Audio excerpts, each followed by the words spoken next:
राधा स्वामी नाम सुमरे मन मेरा, जन्म सुफल हो जागेरा।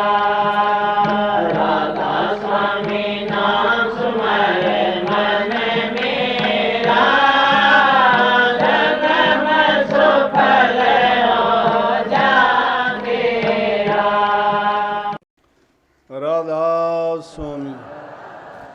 राधा स्वामी दयाल की दया, राधा स्वामी सहाय, राधा स्वामी। प्यारी साध संगत जियों, बुजुर्गों, माताओं, बहनों, भाइयों, जितने भी आप सत्संग लाभ के लिए उपस्थित हुए हो, शांति से बैठ के सत्संग लाभ उठाएं।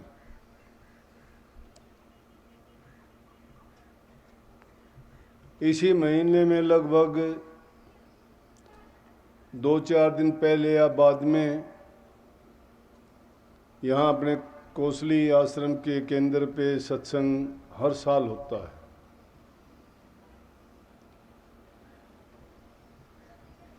जिस जिस केंद्र पे सत्संग अभी होते आए हैं, सब में संगत ज़्यादा होने की वजह से थोड़ी परेशानी होती है जगह के लिए। एक तो लोगों में सत्संग के प्रति रुझान बढ़ा है,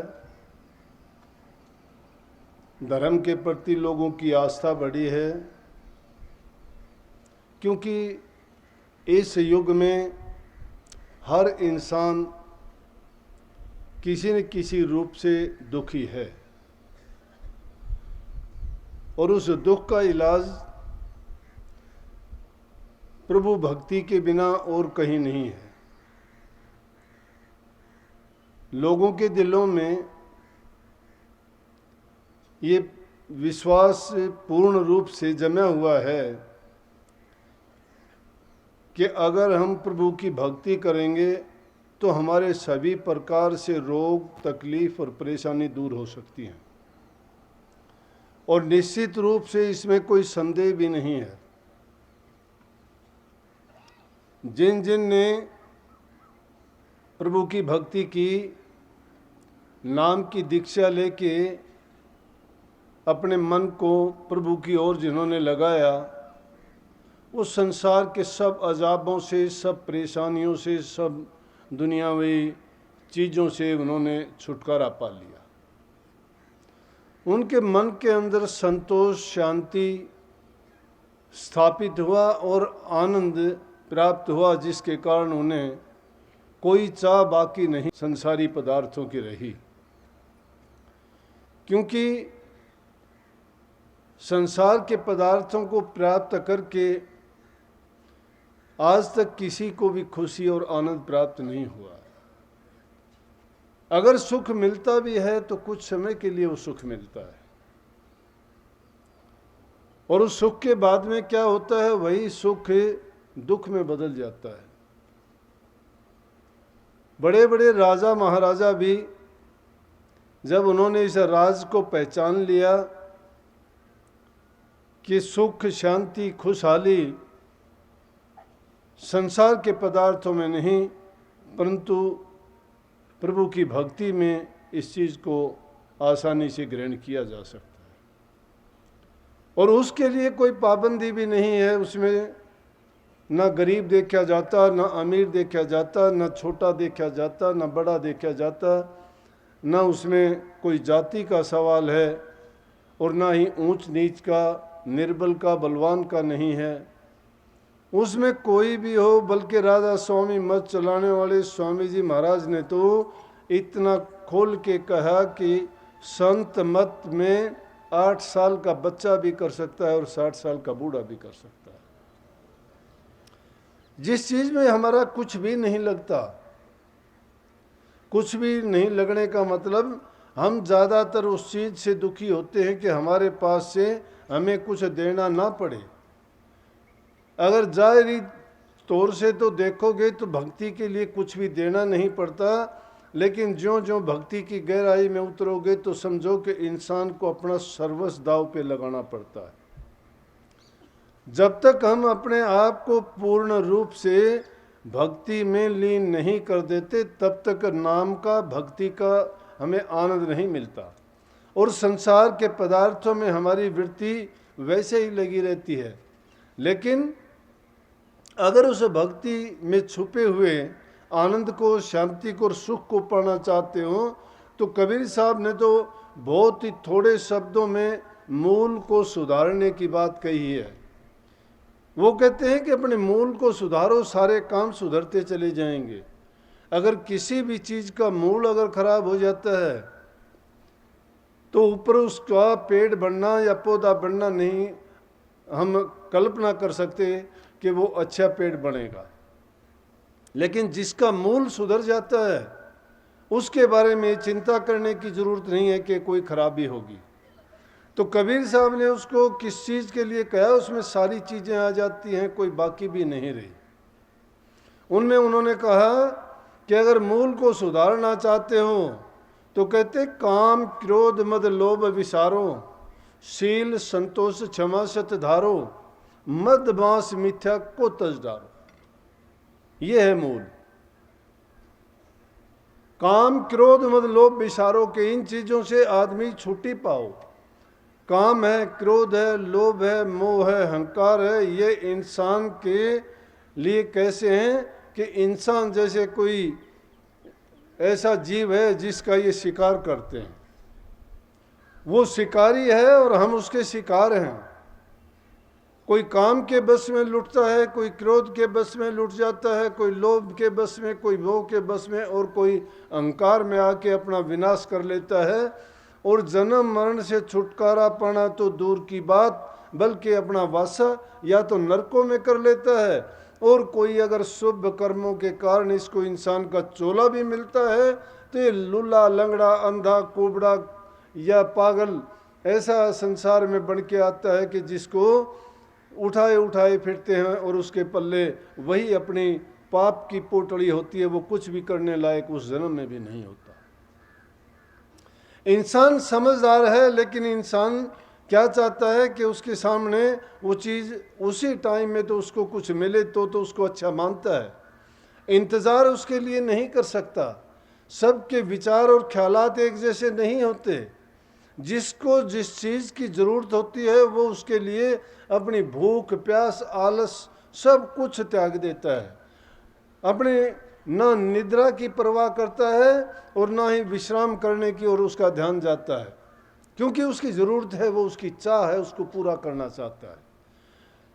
और इसको भक्ति का मार्ग ऐसा है, जिसने इसको पहचान लिया उन्होंने ऐसा किया भी। बड़े बड़े राजे महाराजाओं ने अपने राज को तिलांजलि दे दी और जंगलों की राह ली और खाक छाननी पड़ी और उन्होंने इन पांचों चीज़ों से छुटकारा पाया। काम नहीं रहा उनके मन में, क्रोध नहीं रहा, लोभ नहीं रहा, मोह नहीं रहा और ना ही वो अहंकारी रही। बल्कि नानक साहब के ग्रंथ में भी आता है, उसमें लिखा है कि सगली सृष्टि के 5 सिकदार, पूरी सृष्टि के 5 शिकारी हैं, लेकिन राम भगत के पानीहार। परंतु जो राम की भक्ति करता है, प्रभु की भक्ति करता है, उसका वो नौकर बन के काम करते हैं। अब काम की व्याख्या अगर करना चाहेंगे तो बड़ी लंबी चौड़ी व्याख्या है। काम के बस में हो कि किस किस ने कितने कितनों की क्या क्या हालत हुई, उनके अगर नाम लिए जाएं, बहुतों का आपको पता भी है, लेकिन वो किसके बस में हुए कि सिर्फ काम के बस में हो के अपने जीवन को बर्बाद कर लिया। क्रोध के बस ऐसे ऐसे कर्म कर बैठे कि हम किसी लायक भी नहीं रहे और आखिर में अपना भी अंत उसी प्रकार से कर बैठे। लोभ के बस में हम रोजाना देखते हैं आज हालात क्या है हमारे समाज में।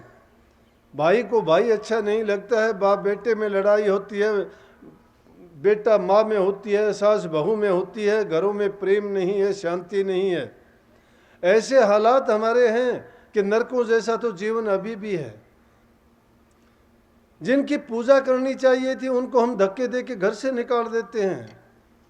शास्त्रों में माँ बाप की सेवा, बूढ़े बुजुर्ग की सेवा करना तो देवताओं की पूजा करने से भी उत्तम बताया है। प्रभु की भक्ति करना तो बाद में आदमी को सीखना चाहिए, पहले उनकी पूजा तो करके देख ले।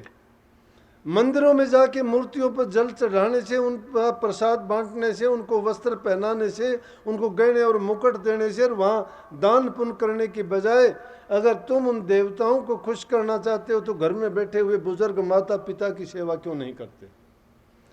अगर तुम लक्ष्मी को खुश करना चाहते हो तो अपनी पत्नी और अपनी माँ और अपनी बेटी की सेवा क्यों नहीं करते? आज समाज में इस चीज़ का प्रचार करने की हमें क्यों जरूरत पड़ी कि बेटी बचाओ और बेटी पढ़ाओ? माँ तो सृष्टि की जन्मदाता है, जिससे सारी सृष्टि चलती है। माँ अपना खून पिला के संतान को पैदा करती है और वही संतान उसको अगर ठोकर मारती है, उसकी पूजा नहीं करती, सम्मान नहीं करती, तो उसको सुख कहाँ से मिलेगा?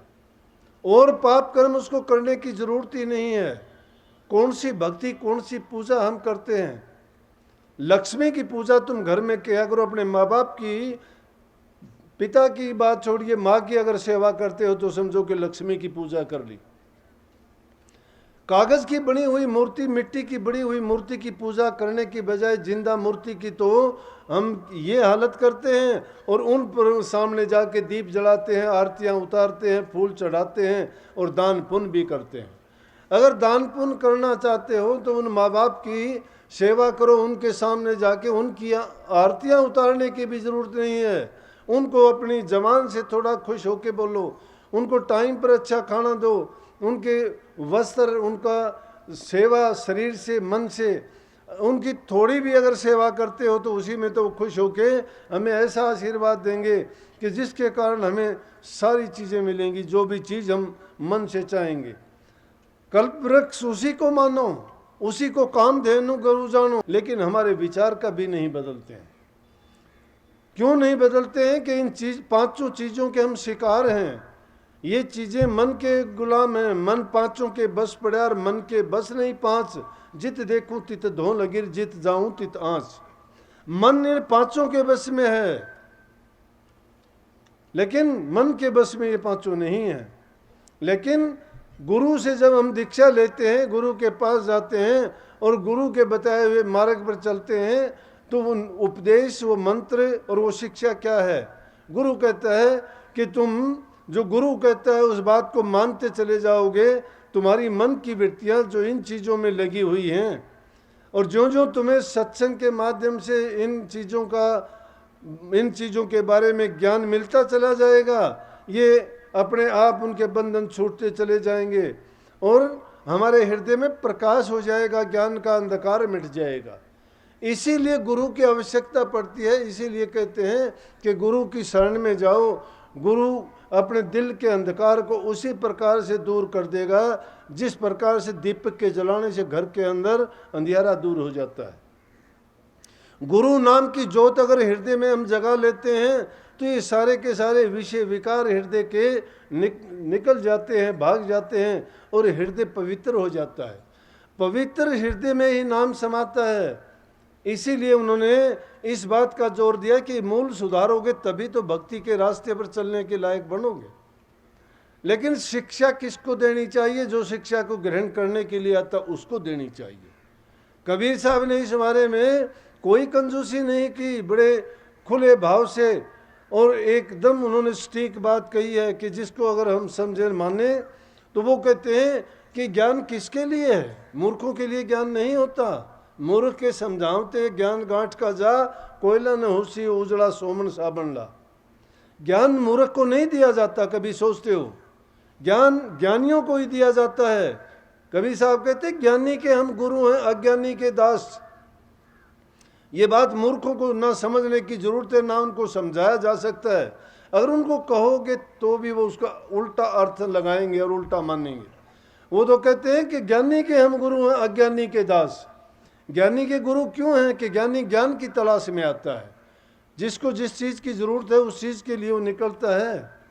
उस चीज़ को पाने के लिए वो उस चीज़ के लिए, मैंने अभी जो पहले कहा था कि अपना सब कुछ न्यौछावर करने के लिए तैयार रहता है, उसको ज्ञान मिलेगा।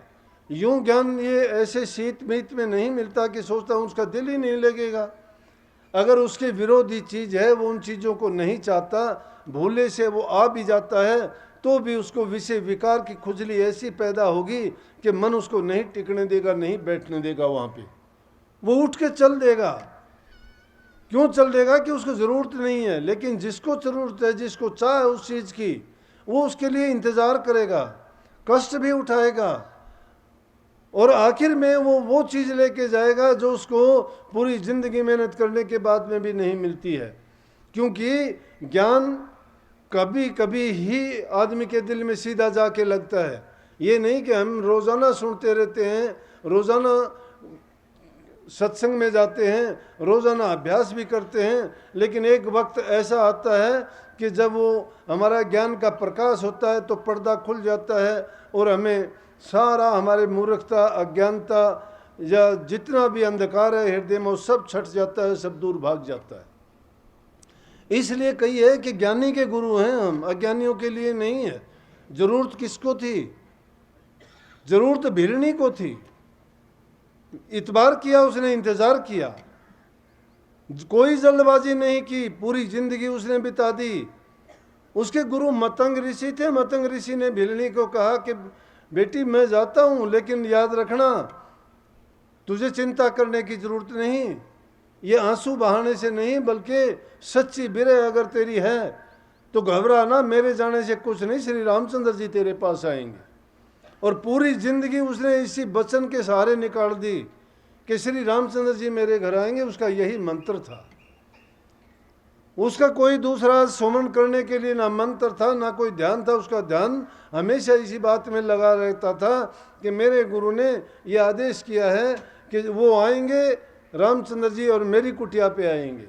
मेरे गुरु का वचन मिथ्या नहीं जा सकता। बूढ़ी हो गई है, आंखों से कम दिखता है, कमर झुक गई है, जंगल में जाती है, उसी प्यार में, उसी श्रद्धा विश्वास के साथ फूल रोजाना तोड़ के लेके आती है, बुहारी झाड़ी निकालती है, पानी डाल के छिड़का करती है, खाट को बिछा के रखती है, नया आसन बिछाती है, कहती है रामचंद्र जी आएंगे। और वो वक्त आया। कैसे आया? क्योंकि उसके दिल में जो विश्वास था, विश्वास इंसान का अगर विश्वास फलदायक होता है। विश्वास जब हमारे हृदय में दृढ़ हो जाता है, संकल्प हमारा पक्का हो जाता है, तो सोच लेना चाहिए कोई भी दुनिया की चीज़ उसको रोक नहीं सकती, मोड़ नहीं सकती। तो संतों ने दूसरी बात क्या कही? संत यही तो कहते हैं कि जो आपको उपदेश दिया गया है, नाम दिया गया है, उस नाम का सुमरण आप दिल लगा के करो, एकाग्रचित होके करो, सब चीज़ों से ध्यान हटा के अपने मन को उसमें जोड़ो। लेकिन मन की वृत्तियां का हमारा बिखराव तो उन 5 चीज़ों की ओर है। गुस्सा आता है, क्रोध आता है, बुरे से बुरा कर्म कर बैठते हैं, जिसके कारण हमारा कितने जन्मों तक पाप नहीं मिटता। उस क्रोध के आवेश में आके भूल जाते हैं सब कुछ, हमारा ज्ञान भी, विवेक भी, विचार भी सब खत्म हो जाता है। लेकिन अगर धैर्य रखते हैं हम और शांति रखते हैं मन में, और थोड़ा सा भी विचार कर लेते हैं कि जो मैं करना चाहता हूँ, जो मैं बोलना चाहता हूँ, इसका अर्थ क्या होगा, इसका परिणाम क्या निकलेगा। इसीलिए कहिए कि बोलने से पहले थोड़ा सोच लेना चाहिए। जो होना है वो होगा, लेकिन हम अगर उसको थोड़ा इंतजार करके, थोड़ा धैर्य रख के मन में उस काम के लिए सोच लेते हैं, तो निश्चित रूप से वो परिणाम, जो दुख का परिणाम है, उस सुख में बदल जाएगा। परंतु होता क्या है कि हम तो चाहते हैं कि जो हम करते हैं वो सही करते हैं, जो हम सोचते हैं वो सही है, जो हम बोलते हैं वो सही है, दूसरे जो बोलते हैं वो गलत है। लेकिन जब इंसान में ग्रहण करने की शक्ति होती है तो वो हर इंसान की अच्छी बात का संग्रह कर लेता है अपने अंदर, और हर उस अच्छी बात पर चलता है, उसको मानता है और जीवन का आधार बना लेता है। इसी तरह से धीरे धीरे करके उन चीज़ों का अपने हृदय के अंदर वो पूरा भंडार जब भर लेता है, वही चीज़ें उसके जीवन में काम आती हैं। और जब कभी भी उसकी विरोधी चीज़ या विरोधी विचार आते हैं तो उस वक्त में वही चीज़ें उसको एक शिक्षा का रूप बन के सामने आ जाती हैं और उसको उस कर्म करने से रोक देती हैं। इसीलिए इन 5 चीज़ों को बस में करने की ज़रूरत है। काम उनके लिए आदमी का खान पान सबसे बड़ी चीज़ है। अगर हमारा खान पान सही नहीं है तो समझो कि हम किसी चीज़ पर भी कंट्रोल नहीं कर सकते। पहली चीज़ तो हमारे खान पान ही को बदलना पड़ेगा, उस पर कंट्रोल करना पड़ेगा, क्योंकि जीव के रस में हम अनेक चीज़ों की जो चाह होती है वही खाते हैं, कभी कुछ। उससे हमारे जो मन की शक्तियां हैं उन पर विरोधी प्रभाव पड़ता है और उसके कारण इन चीज़ों को शक्ति मिलती है और वो चीज़ें प्रबल होके हमें उस काम में गिरा देती हैं, ले जाती हैं खींच के। तो उनमें से मुख्य करके यही है, सब संतों ने, सब धर्मों ने इन पांचों को शत्रु माना है कि ये पांच चीज शत्रु हैं।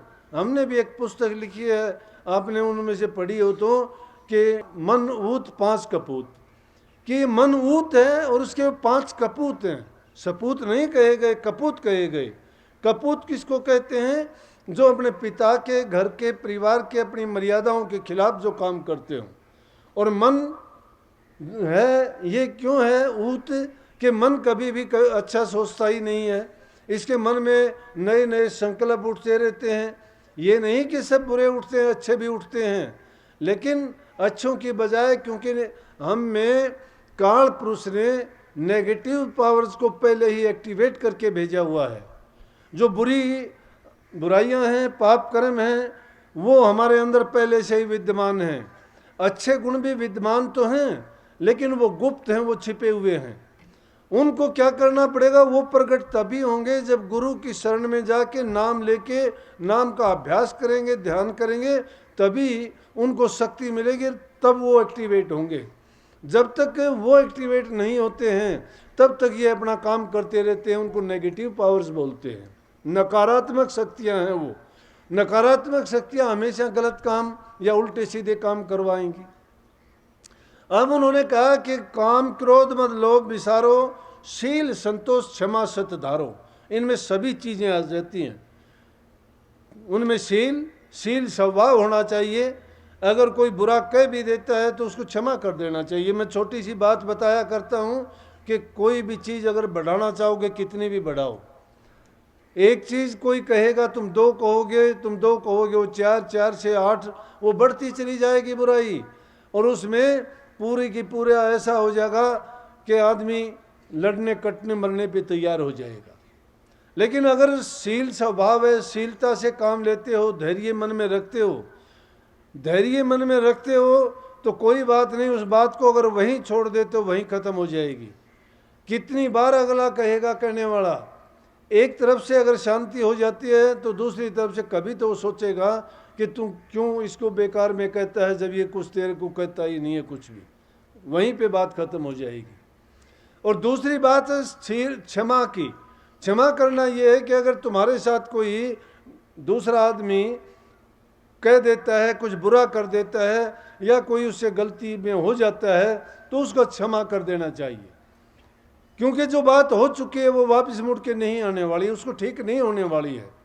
वो हो चुकी है, अब तो हो चुकी है, उसको क्षमा कर देने में ही भलाई है।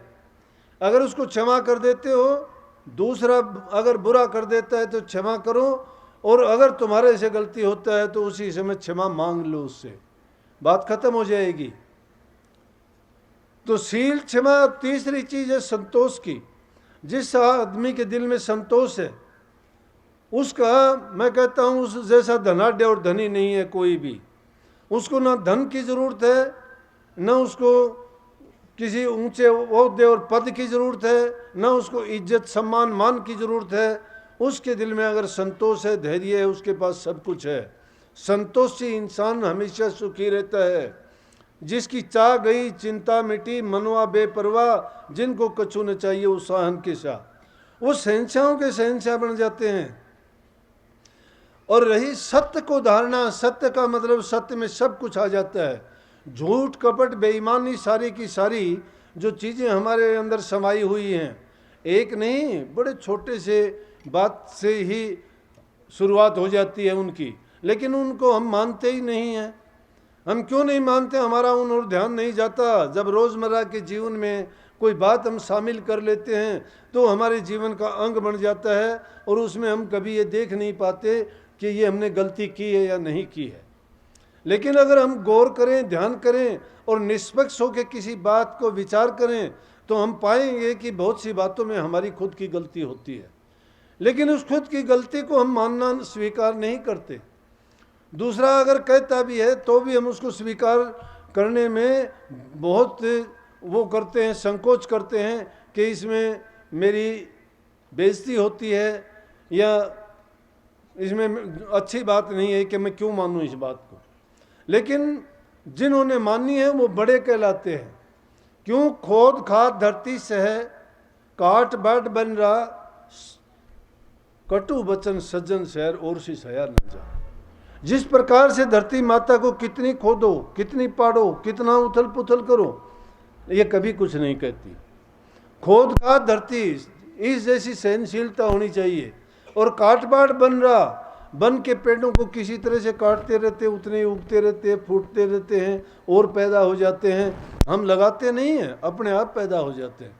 वो बर्दाश्त करता है कोई काटुल। उनको हम इमारत के लिए, जलाने के लिए, दूसरे कामों के लिए, इमारती लकड़ियों के लिए, कितने कामों में उसको लेते हैं, लेकिन कभी भी उनका फर्क नहीं पड़ता। और कटु वचन सिर्फ जो महापुरुष होते हैं वो बर्दाश्त कर सकते, दूसरे से नहीं होता। इसलिए सत्य को धारण जब करोगे तो इन चीज़ों को तो अपनाना पड़ेगा। ये महापुरुषों की निशानी है। और जब ये चीज़ हम में आ जाती है तो समझो कि हम भक्ति करने के लायक बन जाते, क्योंकि कबीर साहब कहते हैं मूल में शामिल हैं।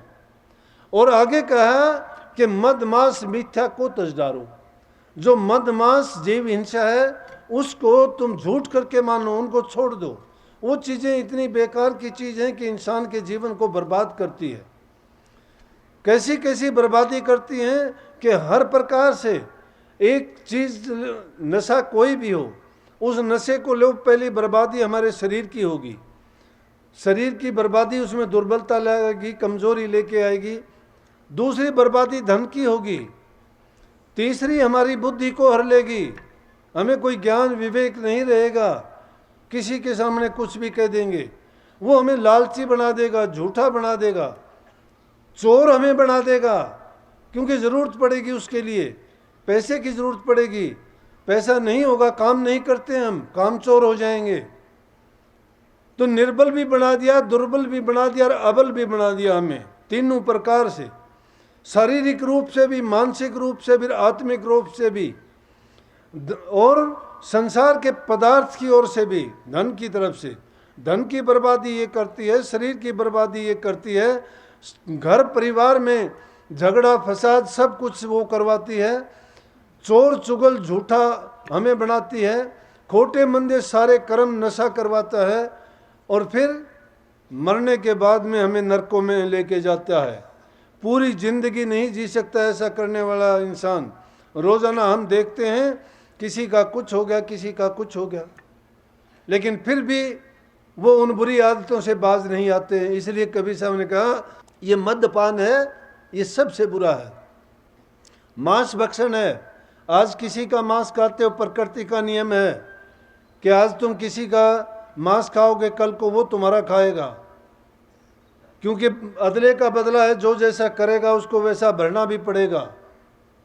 ऐसा हुआ है कि जिन्होंने जैसा किया उनको वैसा ही करना पड़ा। हमारी तो गिनती भी क्या है, रामचंद्र जी की बात हमने सुनी है।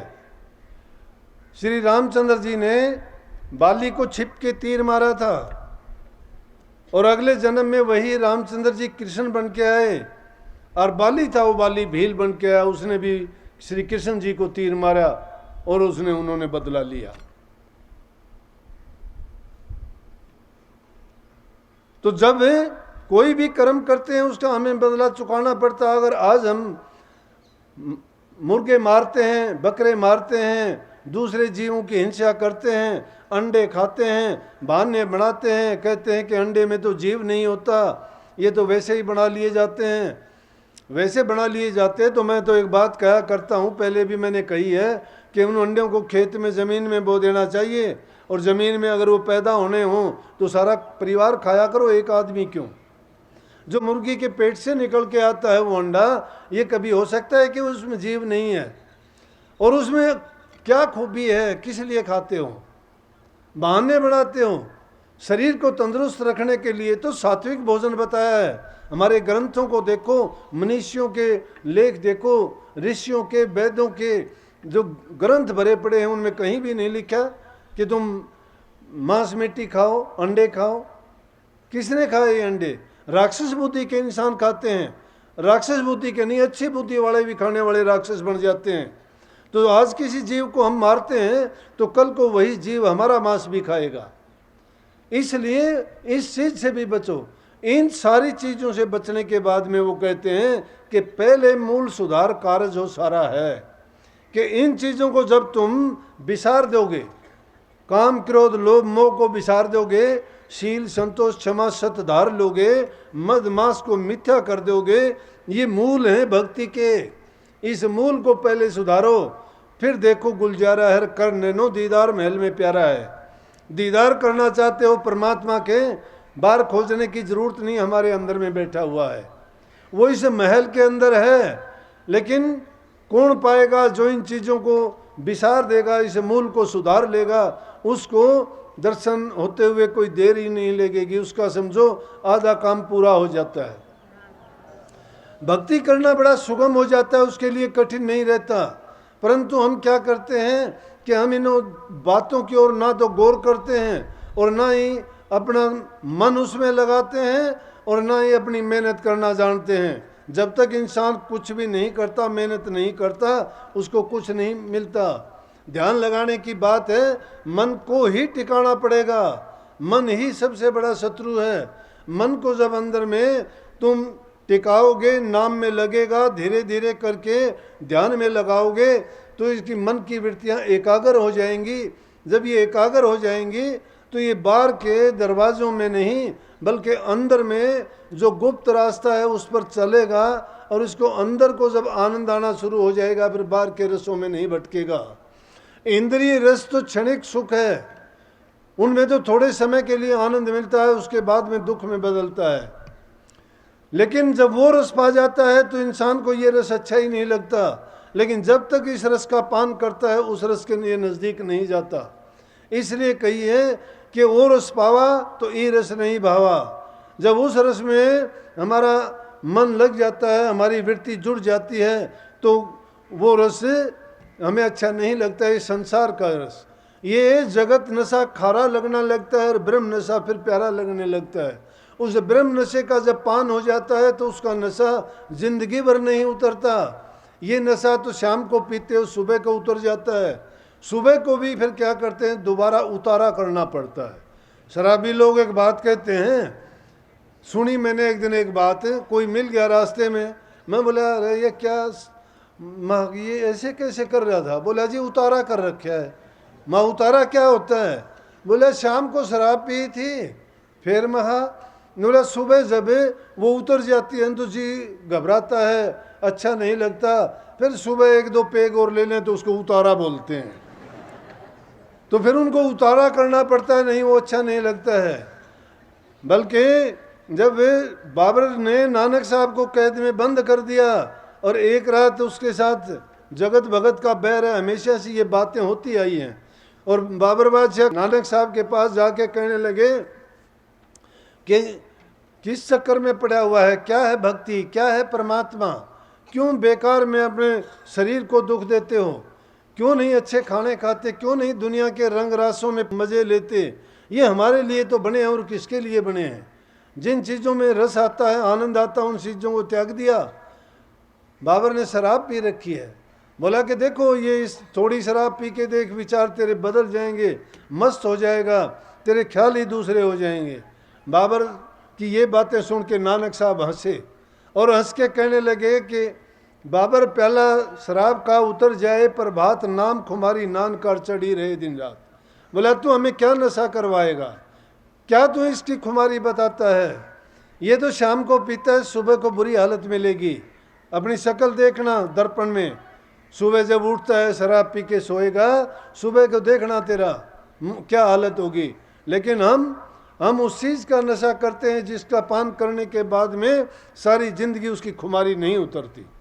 ये क्या चीज़ है, ये क्या मायने रखती है। इसलिए नाम में वो शक्ति है कि सारे दुखों से तो हमें छुटवाती है, उसके साथ साथ जन्म मरण के रोग से हमें बचाती है। तीसरी चीज़, नरकों में नहीं जाना पड़ता, हमें मुक्ति दिलाती है, जन्म मरण के फंद काट के सदा के लिए उस परम तत्व के साथ मिला देती है जिससे हम बिछड़ के आए थे। आत्मा का वही आदि घर है, वही है। उसको लखमा माली कहता है तेरा तुझ माई देख ले पर्दा है प्रगट बोल है, तेरे अंदर है। पर्दा है वो, लेकिन प्रगट बोलता है। प्रगट किसके सामने बोलता है? जो प्रगट कर ले। प्रगट होगा कैसे? जो बातें बताई इनको मान के चले। फिर कैसे मिलेगा? कहता है लामन सुरतान लामन ताड़ी लगन मगन में तू हो ले। सुरता की ताड़ी लगा, लामन सुरतान लामन ताड़ी लगन मगन में तू हो ले। त्रिवेणी के रंग महल में वहां तेरा साईं अंतर खोले। वहां इस अंतर के घट में जब तू प्रवेश करेगा और वहां जब उसका दीदार और दर्शन करेगा तो वहां वो आनंद के फुहार हैं जिसको प्राप्त करके तुझे वो शांति मिलेगी। यहाँ तो ऐसा है कि तीन ताप से जीव इतना दुखी है कि इसका दुख मिटता नहीं, कोई किसी रूप में, कोई किसी रूप में, कोई शारीरिक रूप से दुखी, कोई मानसिक रूप से, कोई आत्मिक रूप से। शारीरिक रूप से भी अनेक प्रकार से दुखी है, कोई रोगों से दुखी है, कोई किसी चीज़ की कमी के कारण दुखी है, कोई संसार के पदार्थों की कमी से दुखी है, तो कोई ज़्यादा होने के कारण दुखी है। जिस प्रकार से धन अगर किसी के पास हो, गरीब आदमी उसको सुखी तो सोचता है। ये भक्ति का और संसारी लोगों का भी काम है। इसको क्या है कि जिन वो लोग धन को ऊंचा मानते हैं, लेकिन भगत लोग धन उसको कोई तवज्जो नहीं देते। वो तो उसको कहते हैं कि संसार की चीज़ है, ये कोई काम नहीं आएगी। जो इसके पीछे भागते हैं उन्होंने ही तो सारे उल्टे कर्म, पाप कर्म उनसे करवाए गए। जो उसके पीछे भागे उसके लिए उनको जीव हिंसा भी करनी पड़ी, झूठ भी बोलनी पड़ी, पाप कर्म भी करने पड़े, और उसके कारण से उनके ऊपर पाप का भार चढ़ता चला गया। इसलिए संसार के पदार्थ को किसी को भी तुम देखोगे वो दुख रूप में ही बदल जाते हैं। तो नानक साहब की बात बताई थी कि वो कहने लगे, लेकिन नाम का तो ये है कि इसमें तो मैंने बताई शुरू में ही कह दी थी कि कोई भी कर सकता है। क्यों कर सकता है कोई भी? वो तो हमारे मन की वृत्तियों को अंदर में जोड़ना है, बाहर की ओर से, संसार की ओर से इनको हटा लेना है। जब बाहर की ओर से हटा के अंदर में जोड़ देंगे, लेकिन ये मन हमारा क्या नहीं मानेगा, उसके लिए हम कहते हैं कि गुरु का ध्यान कर। गुरु का ध्यान क्यों कर? मन को रोकने के लिए लक्ष्य की जरूरत है, और गुरु से बढ़ के कोई आदर्श नहीं है। और गुरु की मूर्त को अगर हिये में रख के हम अपने मन की वृत्तियों को उसमें जोड़ते हैं तो हमें गुरु के गुण आने शुरू हो जाते हैं। और गुरु का गुण क्या है कि वो संसार की व्याधियों से छुटाते हैं और नाम में मन की वृत्ति को जोड़ते हैं। महाराज जी ने इसके बारे में बड़ा साधारण तरीके से ध्यान लगाने का और भक्ति करने का तरीका बताया है, मन को जोड़ने का। वो कहते हैं कि धीरे धीरे मन को रोको, करो सुखमना ध्यान। सुखमना क्या? तीन नाड़ी होती है हमारे, बाईं ओर को एड़ा नाड़ी है, दाईं ओर को पिंगला नाड़ी है मस्तिष्क में, और बीच के अंदर ये सुखमना नाड़ी है। इसको सुखमना कहते हैं, सुषमना कहते हैं। तो कहते हैं कि मन को धीरे धीरे रोको, एक बार में नहीं रुकेगा। सदियों से मन की हालत बिगड़ी हुई है, ये कभी कुछ चाहता है, कभी कुछ चाहता है, जन्मों से बिगड़ा हुआ है ये। इसीलिए इसकी चलती है, ये जो चाहता है वही होता है। फिर इसको काल महाराज से सारी शक्तियाँ भी दी गई हैं मन को, इसलिए वो शक्तियों को पाके ये बड़ा ताकतवर बना बैठा है। लेकिन जब गुरु का मंत्र मिलता है फिर तो इसकी ये हालत हो जाती है जिस प्रकार से गार्डू सांप के ऊपर अपना मंत्र चला देता है, सांप उसके सामने आके दब जाता है। नाम के सामने ये मन भी उस सर्प की भांति दब जाता है और ये अपनी गर्दन नहीं उठा पाता। इसलिए कहिए कि आहिस्ता आहिस्ता मन को रोको, टाइम लगेगा इसको। ये नहीं है कि हम एक ही बार में कर देंगे। एक ही बार में अगर करना भी चाहोगे तो आदमी जो झटके से करता है वो झटके से फिर उठ भी जाता है। इसीलिए कई सत्संगियों की हालत नहीं देखते, जिसका जितना पुण्य होता है पुण्य होने के बाद चला जाता है, बुरे कर्मों में बदल जाता है। सत्संगी होके जो नाम का सुमरण नहीं करता, ध्यान नहीं करता, गुरु में यकीन नहीं है, वचन का विश्वास नहीं है, वो सत्संगी नहीं रहेगा, गिर जाएगा। गिरे हैं, मैं उनके नाम तो लूंगा नहीं, नाम नहीं लूंगा, लेकिन आपको पता लग जाएगा, क्योंकि उनके पास कुछ था नहीं। अगर कोई नाम का सुमरण करता है, ध्यान करता है, नाम का अगर कोई सुमरण करता है, अगर वो ध्यान करता है और गुरु के वचन पर चलता है, तो उसका मन कभी भी गिरेगा नहीं। गिरता किसका है? जो संसारी पदार्थों में, लोभ में, लालच में और दूसरे कामों में फंस जाता है, इज्जत मान बढ़ाई के लिए सत्संगों में आता है। सत्संग कभी भी जीव को गिरने नहीं देता है। सत्संग उसको सिखाता है कि वो अपने आप को निर्बल, दुर्बल, दीन, अधीन बना ले, क्योंकि प्रभु के दरबार में जब तक कोई नीचा नहीं, नानक साहब ने कही है कि भाई ऐसा नन्ना होए रहो जैसे नन्ही दूब, और घास सब जड़ जाएगी दूब खूब की खूब। ऐसा नन्ना हो रहो जैसे दूब है कि और घास सारे जड़ जाते हैं, लेकिन दूब जब भी बारिश होती है तभी फिर पैदा होके वो ऐसा जाड़ फैला देती है। इसी प्रकार से जो नीचा होके, आगे कहते हैं नानक नीवा जो चले लगे न तत्ती वायु, जो नीचा होके चलता है उसको कभी भी गर्म हवा नहीं लगती। इसका मतलब उसको वो चीज़ें परेशान या दुखी नहीं कर सकती, उसके रास्ते में बाधा नहीं बन सकती। तो जो इंसान नाम तो ले लिया गुरु से, लेकिन गुरु की बताई मर्यादा का पालन नहीं करता, नाम ध्यान में कभी एक मिनट नहीं बैठता, और वो सिर्फ बाहरी चीज़ों में दिखावा करता है, तो कुछ दिन चलेगा, लेकिन जब पर्दा उखड़ेगा तो उसके पल्ले कुछ नहीं है। वो तो वो गौ भिखारी है, जैसे कोई किसी का अंगूठा ला ला के कर्जा ला के अपने आप को दिखा तो दे बहुत धनवान, लेकिन जब वो कर्जा मांगने के लिए आते हैं फिर वो चल देता है वहाँ से। इसी प्रकार से मैं आपको हिदायत करता हूँ ये कि आपने अगर नाम लिया है तो हर प्रकार से अपने आप को नाम में जरूर लगाओ, नाम का सुमरण जरूर करो, चाहे कितनी भी छूट आपको क्यों न दी जाए। क्योंकि मैं सत्संग में बहुधा कह देता हूँ कि कलयुग में अगर तुम अच्छी आदतें अपना लोगे, बुराइयों को छोड़ दोगे, तो भी कल्याण हो जाएगा। ये बात गलत भी नहीं है। जो बुरी आदतों को छोड़ देगा तो उसके पास करने के लिए अच्छी आदतें रह जाएंगी। अच्छी आदतें जिसके पास होंगी वही तो भक्ति करेगा। जिसके पास अच्छी आदतें नहीं है वो भक्ति के मार्ग पर नहीं चल सकता। इसलिए महाराज जी ने उसके बारे में कितना साफ कहा कि आहिस्ता आहिस्ता मन को रोको, करो सुख मना ध्यान।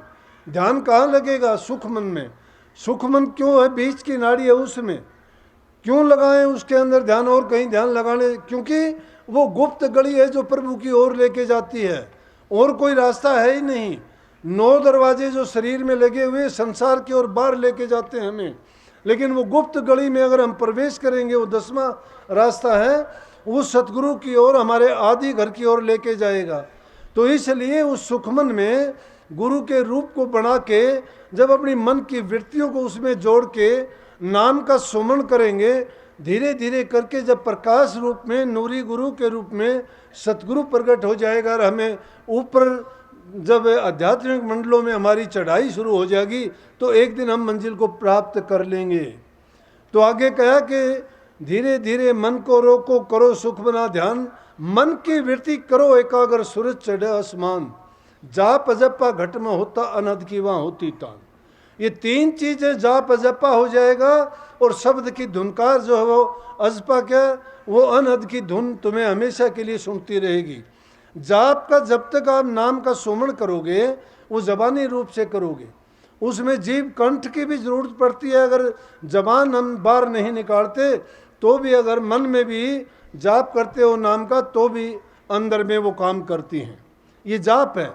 अजपा वही जाप जपते जपते इतना पक्का हो जाएगा, रम जाएगा हमारे जबान में, शरीर में, कि जब कभी भी हम बैठेंगे, उठेंगे, सोएंगे, जागेंगे, उसी नाम में वृत्ति हमारी लगी रहेगी, और वही जाप अजपा हो जाएगा, अपने आप चलता रहेगा।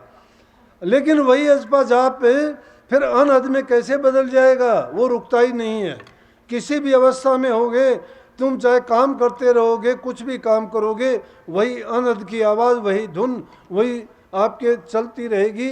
आपको उसकी और करने की ज़रूरत नहीं, तवज्जो तक देने की ज़रूरत नहीं रह जाती।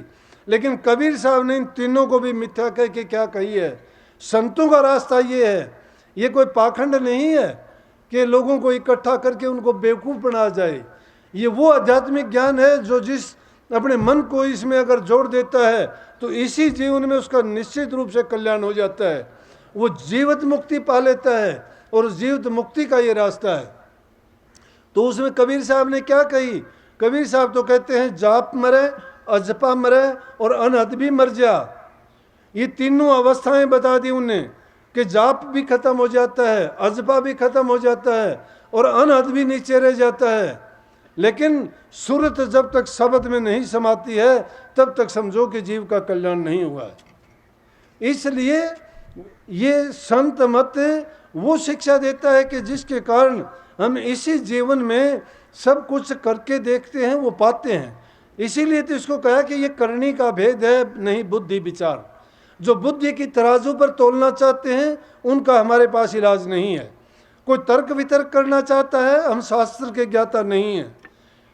हम किस चीज़ के ज्ञाता हैं? हम तो ये बताते हैं कि सूरत शब्द का योग सबसे सरल और सबसे आसान है। जो मन की वृत्तियों को जब उसमें जोड़ दोगे, संसार की बुराइयों को त्याग दोगे और अपने मन को सच्चे दिल से उस सत्य में मिलाना चाहते हो, तो गुरु के वचन के पाबंद होके नित्य प्रति नाम का अभ्यास करोगे तो धीरे धीरे तुम उसकी ओर बढ़ते चले जाओगे। एक दिन अपनी मंजिल को जब पा लोगे तो उस अवस्था में पहुंच जाओगे कि आपको संसार के पदार्थ सब फीके निके लगने लगेंगे और अंदर में शब्द ही हमारी खुराक होगी, प्रकाश ही हमारा जीवन होगा। और हमारे बाहर की बजाय अंतर में जब जम जाएंगे तो हमारा जन्म मरण के बंधन सब छूट जाएंगे। न संसार में आना और न जाना, ना वहाँ गुरु रहता है ना चेला रहता है। बूंद जाके सागर में जैसे मिल जाती है, प्रकाश प्रकाश में समा जाएगा, बूंद उस सागर में मिल जाएगी, एकम एका हो जाएगा।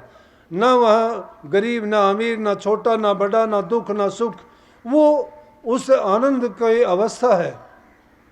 वहाँ पर प्रकाश ही प्रकाश है, वहाँ बिन दीपक के प्रकाश है, कोई अंधियारा नहीं है। वहाँ ना सूरज निकलता है ना छिपता है। वहाँ का आनंद जब इस जीव को मिलना शुरू हो जाता है तो, लेकिन जब देह रूप में आता है, संसार में आता है, इन बाहर की आंखों से देखता है, ज्ञानेंद्रियों और कर्मेंद्रियों से कर्म करता है, जब उसकी वो अवस्था नहीं रहती है, जब वो अपनी रूह को उलट के उस 10वें रास्ते पर अंदर में चलता है, आध्यात्मिक मंडलों में ऊपर की ओर बढ़ता चला जाता है, तभी उसे आत्मा आनंद उसका अनुभव करती है। और उस सुख में जो अंदर में महसूस करना है, सिर्फ ये नहीं कि जिस प्रकार से हमारे शरीर में तकलीफ हुई तो हमने दुख मान लिया, शरीर में आराम हुआ तो आराम मान लिया। लेकिन वो किस चीज़ से? वो हमारे शरीर से, हमारी त्वचा से हमें महसूस हुआ, लेकिन वहाँ क्या होता है? वहाँ तो सिर्फ उसको अनुभव करना है। ना वो जबान से बताया जा सकता है, ना कहा जा सकता है, ना वर्णन कहा जा सकता है। इसीलिए उस वर्णात्मक नाम की भी जरूरत नहीं रहती वहाँ। उसके लिए उस धुनात्मक नाम के ऊपर जोर दिया गया है कि वर्णात्मक कौन सा है? जो लिखने पढ़ने कहने गाने में आता है वो नाम है। और धुनात्मक कौन सा है? जिसके धुनकारे हमारे अंतर में उन आध्यात्मिक मंडलों में होते हैं। सभी जगह एक नहीं है, अलग अलग मंडलों पे एक है, बल्कि पहले दर्जे पर जाओगे वहीं अनेक प्रकार के, गिनती गिननी नहीं आएगी, इतनी प्रकार की आवाज़ें आएंगी और उन आवाज़ों में मस्त होके हम उसी में मस्त हो जाते हैं। बहुत बहुत योगियों को इतना समय लग जाता है उससे निकलने के लिए, क्योंकि उसी में वो मगन हो जाते हैं और सोचते हैं कि इसी आनंद का लुत्फ उठाता रहूँ मैं। लेकिन क्योंकि संत मत की लाइन ये है कि उनको भेद ऊंचे से ऊंचे दर्जे का दिया गया है, जहाँ पर रूह का असली ठोठ ठिकाना है, वो उसकी आदि घर है, पूर्व का जो स्थान है वो है। इसीलिए एक शब्द में है कि हंसा भाई देश पूरब ले जाना। पूरबला देश किसी पूर्व दिशा की ओर नहीं है, पूर्वला देश ये है कि इस जन्म से पहले ये रूह जिस जगह से आई थी वो पूर्वली जगह है, जहाँ से निकल के आई थी इस काल देश में, उस पूर्वले देश की ओर जब हम जाते हैं तो वहाँ पर अलग अलग मंजिलों पे जब जाते जाएंगे अलग धुन हमें सुनाई देती जाएंगी, अलग प्रकार से आनंद होगा, वहाँ का धनी अलग से होगा, इसलिए वो उनकी पहचान होगी और उनको देखते हुए हम अपनी असली मंजिल की ओर अग्रसर होते रहेंगे। यही संत मत है और यही आध्यात्मिकता है। वो चीज़ें तो कबीर साहब ने जो बताई वो मूल के लिए हैं, लेकिन उन मूलों को जब सुधार लोगे, उन मूल को जब बना लोगे, तो वो जो ये बात की बात बताई गई है ये बहुत आसान हो जाएंगी। ये बात अंदर की बात बताई नहीं जाती, कही नहीं जाती, ये इशारे के रूप में सिर्फ उनकी ओर इशारा किया जाता है, लेकिन संत मत की बात एकदम सत्य है। उसकी ओर जो जो तुम बढ़ते चले जाओगे अपने आप अनुभव करो। करनी जो जीव नहीं करता है, बातों से लेना चाहता है, ग्रंथों में पढ़ना चाहता है, पूजा पाठ में ढूंढना चाहता है, तीर्थ यज्ञों में जो खोजना चाहता है, नहीं मिलेगा। इस अंदर की खोज करोगे, इसकी पोथी को पढ़ोगे, इसको जब होम इसके अंदर यज्ञ हवन करोगे, आहुति डालोगे अपने कर्मों की, बुरे कर्मों की, उनमें से मंत्र पढ़े जाएंगे, उससे हमारा अंतर का वातावरण सारा शुद्ध और पवित्र होगा, बुरे कर्म सब जल जाएंगे और तब जाके हमें उसका आनंद मिलेगा। ये बाहर की चीज़ें हमें काम नहीं आती, ये शरीर के लिए बाहर की चीज़ें हैं, दिखावे के लिए हैं, लौकिक हमें मान सम्मान, बड़ाई, इज्जत ये दिला देती हैं कि फलाना आदमी ने ये कर लिया, उसने इतने यज्ञ कर लिए, ये 25 धूणे में तप लिया, वो इतने तीर्थ करके आ गया, उसने इतने व्रत कर लिए। मिथ्या नहीं कहता मैं कहता हूँ कि उनसे हमारे शरीर को मिलेगा, थोड़ा बहुत शरीर से जो क्रियाएं की जाती हैं, फिर मान बढ़ाई मिल जाएगी, लोग कहेंगे वो लोका भक्ति है, लोकाचार है, इज्जत सम्मान बहुत मिलेगा उसमें। लेकिन जो भक्ति संत मत बताता है वो इंसान को बताता है कि वो उसके हर प्रकार से रोग दोषों से मुक्त करके और उसको सदा के लिए उसके मंडलों में पहुंचा देता है। इसलिए जब तक नहीं करोगे तब तक आपको सब मिथ्या लगेगा, लेकिन जो जो करते जाओगे त्यों त्यों भेद खुलते चले जाएंगे, आपकी समझ में आता चला जाएगा कि मैंने क्या पा लिया और क्या कर लिया। जब अपने जीवन में हम उन चीज़ों को खुद पा लेते हैं और इसी जीवन में अनुभव कर लेते, संतों ने उसी को कहा कि जीवत समझो, जीवत बूझो, जीवत मुक्ति निवासा, मुए मुक्ति बतावे गुरुआ झूठा दे विश्वासा। वहाँ ना भेक की जरूरत है, ना कोई पाखंड रचने की जरूरत है, वहाँ तो मन की शुद्धि की जरूरत है। मन को शुद्ध करो, बाणा बदलने की जरूरत नहीं है, बाण को बदलो, आदत को बदलो। आदत बदलते नहीं है, सुल्फा गांजा भांग चरस अफीम पीते हो, उल्टे सीधे सारे कर्म करते हो, मांग मांग के खाते हैं, घर घर में जाके भिक्षा मांग के जो खाते हैं उनका मन कैसे शुद्ध और पवित्र हो जाएगा। धुआं दे के अपनी बुद्धि को जो खराब कर लेते हैं, क्या खाक भक्ति करेंगे वो? शराब कबाब में जो जीवन बर्बाद करते हैं, भक्ति के लायक कब होंगे वो? किसी पाखंड की जरूरत नहीं है, शरीर को सजाने की जरूरत नहीं, हृदय को पवित्र करने की जरूरत है। और हृदय पवित्र होगा शुद्ध विचारों से, शुद्ध विचार आएंगे शुभ कर्मों से, शुभ कर्म गुरु की शरण में जाके करोगे तभी लाभ मिलेगा। नहीं तो गुरु बिन माला फेरते, गुरु बिन देते दान, गुरु बिन दान हराम है जा देखो वेद पुराण। गुरु की आज्ञा में जब बरतोगे, गुरु तुम्हें बताएगा किस चीज़ के करने से आपको कौन सा लाभ होगा और किस चीज़ के करने से आपको दुख उठाना पड़ सकता है। इसीलिए कही है कि गुरु की शरण में, गुरु की आज्ञा में रह के और अपने आप को गुरु के प्रति पूरा समर्पण भाव से जब हम पेश कर देंगे तो गुरु हमें सहज में वो दौलत बख्श देंगे। हम काम मेहनत थोड़ा करेंगे, गुरु की जो आशीर्वाद है और उनका जो हमारे लिए दया कृपा दृष्टि होगी वो हमें निहाल कर देगी, हर प्रकार से हमारे जीवन को संवार देगी, तन से, मन से और आत्मिक रूप से हमें शुद्ध और पवित्र बना के अपने धाम में पहुँचाने के लायक बना देगी। गुरु की कृपा के बिना कुछ नहीं होता है, ये भी सुनो। गुरु कृपा करे तो जीव का कल्याण हो। गुरु की कृपा पाने के लिए गुरु से प्यार का नाता जोड़ो, विश्वास का नाता जोड़ो, गुरु को अपने आप में प्रकट करो। गुरु के सामने जाके कहते हो कि मुझे पहचाना, गलत कहते हो। ना कहो गुरु को तुम पहचानो, गुरु तुम्हें क्यों पहचानेगा? गुरु से क्यों पूछते हो कि मुझे पहचाना या नहीं पहचाना? गुरु से तुम जाके कहो मैंने आपको पहचान लिया। पहचानते हो क्या गुरु को? गुरु को नहीं पहचानते, क्योंकि पहचान वाला काम नहीं करते। गुरु को जब पहचानोगे, जब अंदर में जाओगे, जब नाम का सुमन करोगे, ध्यान करोगे, और जब तक ये बीमारी मेड़ तेर की, ईर्ष्या की, द्वेष की, बुराई की, घरों में प्यार प्रेम नहीं है, तब तक क्या भक्ति करोगे? फिर तो ये उल्टी सीधी बात करते रहोगे। जब इन बातों को, गुरु को पहचान जाओगे, फिर अपने आप को भी जान जाओगे। अपने आप को जब जान जाओगे, किसी से पूछने की जरूरत नहीं रहेगी कि तुम क्या हो। कुछ भी नहीं हो, बताने के लायक ही नहीं हम क्या हैं।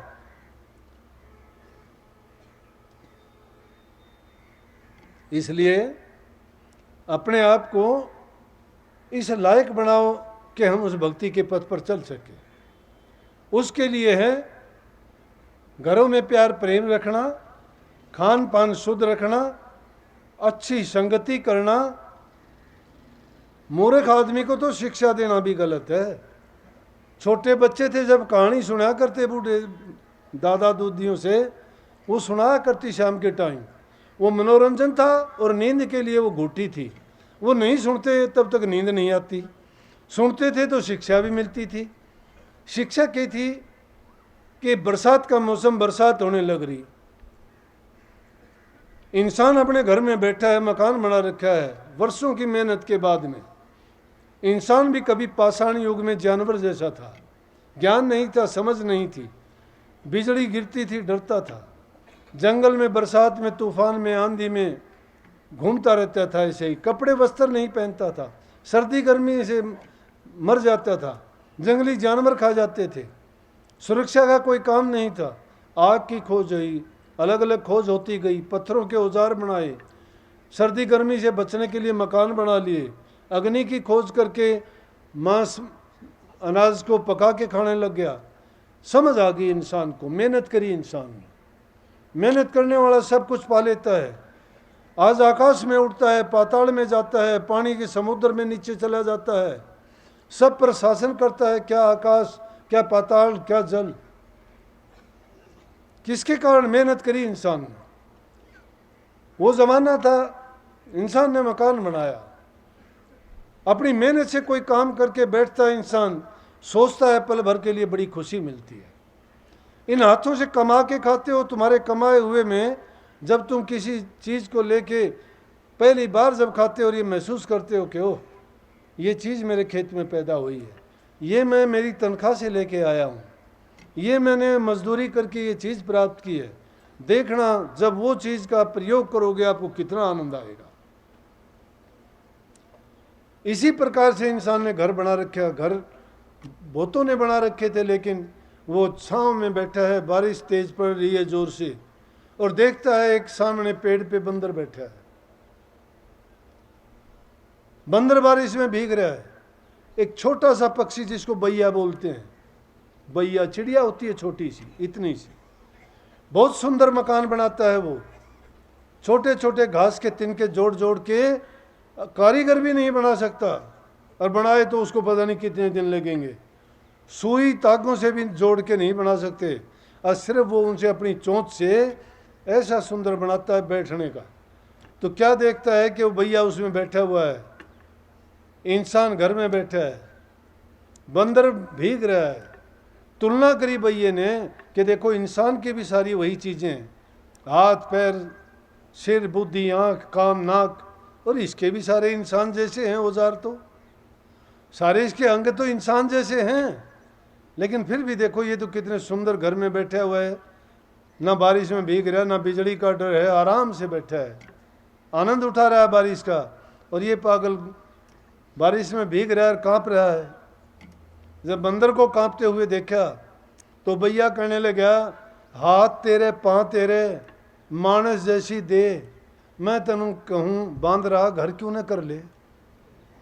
बोले अरे बंदर, हाथ भी तेरे है, पैर भी तेरे है, इंसान जैसा शरीर भी तेरा है, अरे मूर्ख तू भी घर क्यों नहीं बना लेता इसकी तरह, तेरी ये हालत नहीं होगी।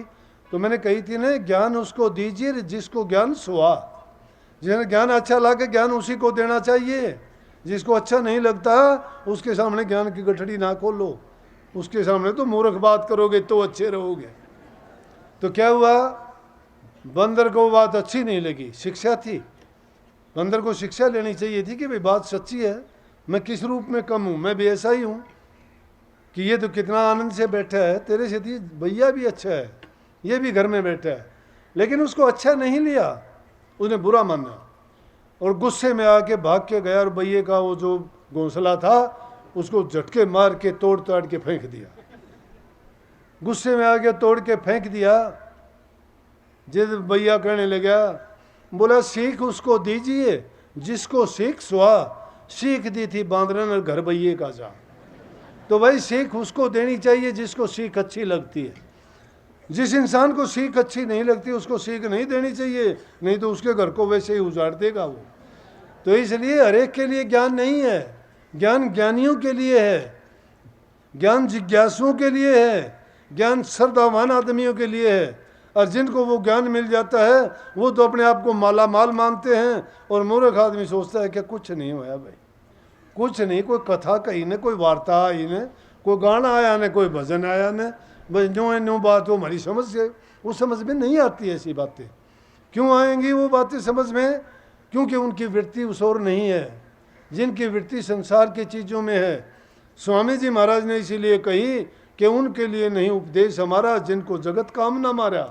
जो जगत की कामनाओं के मारे हुए हैं उनके लिए हमारा उपदेश नहीं है, हमारा उपदेश उन जिज्ञासुओं के लिए है जो अपने घर जाना चाहते हैं। इसलिए आप सभी इंसान हो, बुद्धिमान हो, नए युग के इंसान हो, हर प्रकार से समझ ज्ञान विवेक है हम में। प्रकृति में विनाश इंसान ने सबसे ज़्यादा किया है। ज़्यादा से ज़्यादा पेड़ लगाओ, पेड़ को ऐसा मानो कि जैसे हमारी संतान। पेड़ ज़्यादा से ज़्यादा लगाओ, उनकी परवरिश करो, फलदार लगाओ तुम्हें फल देंगे, और अच्छे पेड़ लगाओगे तुम्हें लकड़ी देंगे, ईंधन देंगे, छाया देंगे, और उससे भी बढ़ के तुम्हें जीवन देंगे, ऑक्सीजन गैस देंगे। ऑक्सीजन इंसान को जिंदा रखती है, ना मिली तो मर जाता है। कितनी दवाई आपको देते हैं पेड़ पौधे, हर प्रकार के रोग में हमारे वो काम आती हैं। ज़्यादा से ज़्यादा पेड़ लगाओ, भ्रूण हत्या जैसा पाप ना करो, पानी की बर्बादी ना करो। आसान तरीका है, एक तो बाहर गंद खाना नहीं होगा, कीचड़ नहीं होगा, स्वच्छता सफाई रहेगी, मक्खी मच्छर बीमारी पैदा नहीं होगी। अपने घर में एक बोर कर दो, जो भी घर में पानी प्रयोग करते हो सारा ज़मीन के अंदर चला जाएगा, पानी बर्बाद नहीं होगा, गंदगी नहीं फैलेगी, बीमारी नहीं फैलेंगी, और पानी का संरक्षण हो जाएगा। वो चीज़ें भी हमारे लिए ज़रूरी हैं, क्योंकि ये नहीं तो सभ्यता के लिए आगे आने वाले टाइम में एक ऐसी चुनौती होगी जो जीवन के लिए एक संघर्ष बन जाएगा, जीवन जीना मुश्किल हो जाएगा इनके बिना। इसलिए हमें उन चीज़ों का ख्याल करना चाहिए। प्रकृति की जो हमने उनके साथ ऐसा व्यवहार अपना लिया है कि पेड़ों को काट देते हैं, बर्बादी करते हैं, जंगल ख़त्म कर दिए, तो इस प्रकार की चीज़ें करने से हमें उसका दुख और खामियाजा उठाना पड़ेगा। तो आशा रखूँगा कि आप ज़्यादा से ज़्यादा गौर करेंगे इन बातों की ओर। चाहे बड़े पेड़ नहीं तो घरों में तुलसी लगाओ, मरवा लगाओ, गेंदे के पेड़ लगाओ, गुलाब के पेड़ लगाओ, घर भी सुंदर लगेगा, खुशबू भी आएगी, वातावरण को शुद्ध करेंगे, ऑक्सीजन गैस देंगे, और बहुत अच्छा भी लगेगा, देखने वाले को अच्छा लगेगा। इसलिए सतगुरु महाराज से विनती करूँगा कि आपको सद्बुद्धि दे, सद् ज्ञान दे, सत्य की ओर चलाए, भक्ति में आपकी रुचि बढ़ाएं, संसार की जितनी अलामत हैं, बुराइयां हैं, वो छुटवाएं, और आप शुद्ध और पवित्र होकर सतगुरु के देश में जाओ। सबका कल्याण हो। राधा स्वामी।